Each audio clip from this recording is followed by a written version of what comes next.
Hai semuanya, selamat datang di Iklim. Nama saya Anubab Bonsai. Hari ini kita melihat dari dekat pakaian kita dan karbonnya. Jejak kaki di lemari kita telah membicarakan tentang jejak karbon di seri ini. Berkali-kali sebelum mengukur berapa banyak gas rumah kaca.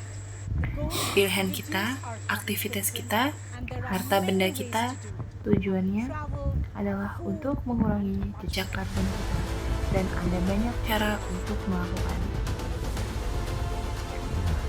Bagaimana kita melakukan perjalanan, makanan, dan banyak lagi. Terima kasih. Sekarang banyak dari Anda yang meminta episode tentang mode ramah planet, dan memang benar jika industri tekstil dan pakaian jadi salah satu industri yang paling menimbulkan polusi dan merusak lingkungan melalui air berenergi tinggi dan penggunaan bahan kimia serta limbah tekstil.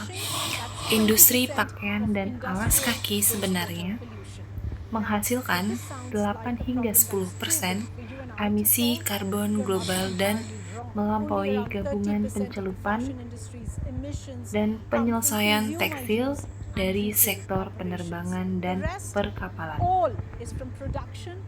Itulah 20 polusi air, limbah industri.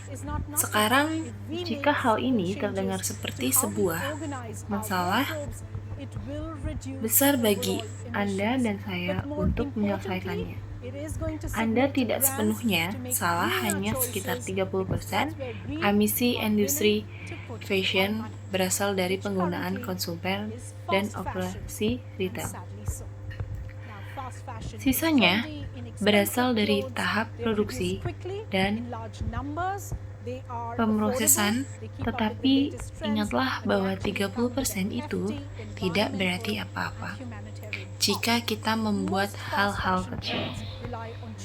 Perubahan pada cara kita berorganisasi lemari pakaian kita akan mengurangi emisi secara keseluruhan.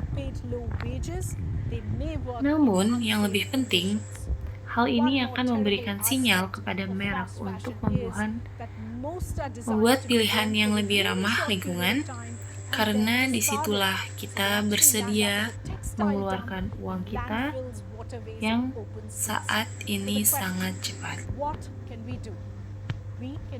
Fashion dan sayangnya sekarang fast fashion menjadi trendy dalam pakaian mahal. Mereka diproduksi dengan cepat dalam jumlah besar.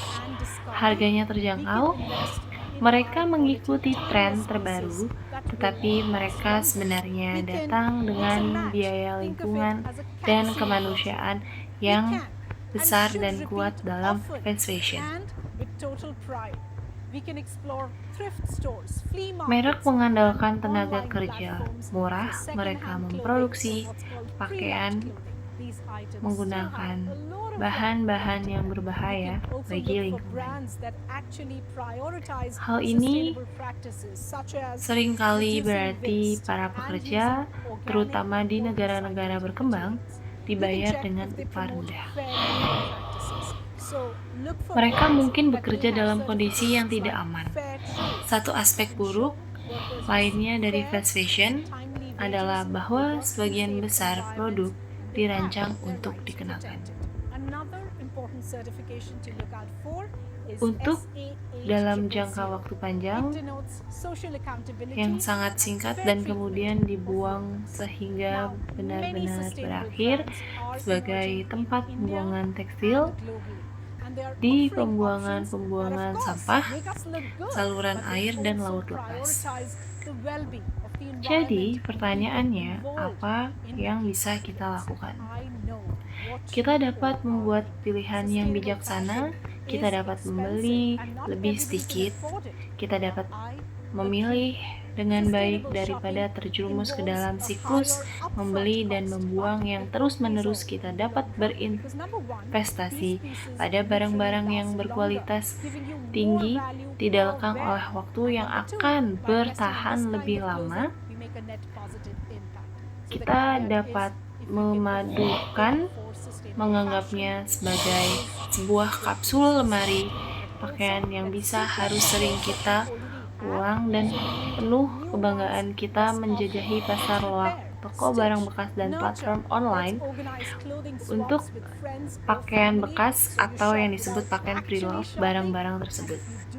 Merek-merek ramah lingkungan bermunculan di Hindia, dan secara global mereka menawarkan pilihan yang tentu saja membuat terlihat menarik. Namun merek-merek tersebut juga memprioritas kesejahteraan lingkungan dan orang-orang yang terlibat dalam pembuatan pakaian kita.